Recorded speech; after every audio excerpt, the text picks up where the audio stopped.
ನಮಸ್ಕಾರಗಳು. ಈಗಾಗಲೇ ಎಲ್ಲ ನಮ್ಮ ಹಿರಿಯರೆಲ್ಲ ಮಾತಾಡಿದ್ದಾರೆ. ಏನು ಯಾವ ರೀತಿ ಸಾಮಾಜಿಕ ನ್ಯಾಯ ಅಂತಕ್ಕಂಥದ್ದು ಪಾಲನೆ ಆಗಿಲ್ಲ ಅಂತಕ್ಕಂಥದ್ದನ್ನ ಇಲ್ಲೆಲ್ಲ ಆಲ್ರೆಡಿ ಮಾತಾಡಿದ್ದಾರೆ. ನಿಜ ಅದು.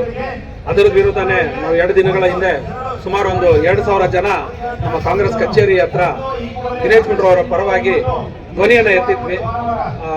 ಕಾಂಗ್ರೆಸ್ ಪಕ್ಷದ ಅಧ್ಯಕ್ಷರಾದ ಹರಿಪ್ರಸಾದ್ ಅವರು ಸ್ಥಳಕ್ಕೆ ಬಂದಿದ್ರು. ಬಂದು ರಸ್ತೆ ತಡೆ ಮಾಡಿದಾಗ ಅವರೇ ಬಂದು ನಿಂತ್ಕೊಂಡು ಭರವಸೆನ ಕೊಟ್ಟು ನಮ್ಮ ಮನವಿಯನ್ನು ಸ್ವೀಕಾರ ಮಾಡಿ ಆಶ್ವಾಸನೆ ಕೊಟ್ಟು ಹೋಗಿದ್ದಾರೆ. ಖಂಡಿತವಾಗ್ಲೂ ಇದನ್ನ ನಾವು ಡೆಲ್ಲಿಯಲ್ಲಿ ಇರ್ತಕ್ಕಂಥ ಹೈಕಮಾಂಡ್ಗೆ ತಿಳಿಸಿ ಖಂಡಿತವಾಗ್ಲೂ ಒಂದು ಒಳ್ಳೆ ನಿಮಗೆ ನಿರ್ಧಾರನ ತಿಳಿಸ್ತೀವಿ ಅಂತ ಹೇಳಿದ್ರು. ಭರವಸೆಯಲ್ಲಿ ಇದ್ದೀವಿ. ಈಗ ತಾವೆಲ್ಲ ನೋಡಿರ್ಬೋದು, ನಮ್ಮ ದಿನೇಶ್ ಗುಂಡೂರಾವ್ ಅವರು ಸುಮಾರು 6 ಬಾರಿ ಗೆದ್ದಿದ್ದಾರೆ.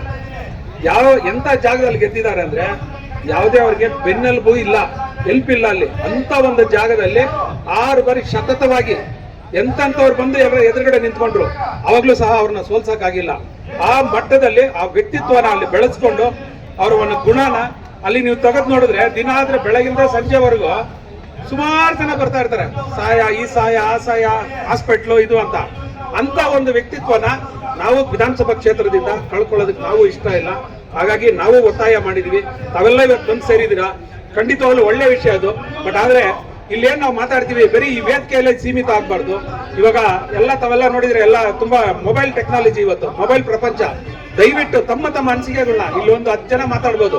ತಾವುಗಳೆಲ್ಲ ಇದ್ದೀರಾ, ತಮ್ಮ ಅನಿಸಿಕೆಗಳನ್ನ ತಮ್ಮ ಫೇಸ್ಬುಕ್ ಅಲ್ಲಿ, ವಾಟ್ಸಪ್ ಅಲ್ಲಿ, ಟ್ವಿಟರ್ ಅಲ್ಲಿ, ಇನ್ಸ್ಟಾಗ್ರಾಮ್ ಅಲ್ಲಿ ಎಲ್ಲರಿಗೂ ಶೇರ್ ಮಾಡಿ, ಎಲ್ಲರಿಗೂ ಕಳಿಸ್ಕೊಡಿ. ಸೊ ದಟ್ ನಿಮ್ಮ ಧ್ವನಿ ಅವರಿಗೆ ಶಕ್ತಿಯಾಗಿ ಕೈ ತುಂಬಲಿ. ದಿನೇಶ್ ಗುಂಡೂರಾವ್ ಅವರು ಒಂದು ವ್ಯಕ್ತಿಯಾಗಿ ನಿಲ್ಲೋದಿಲ್ಲ. ಅವ್ರ ಹಿಂದೆ ನೀವೆಲ್ಲ ಒಂದು ಶಕ್ತಿಯಾಗಿ ನಿಂತರೆ ಮಾತ್ರ ಅವರು ಮಾಡಕ್ ಸಾಧ್ಯ.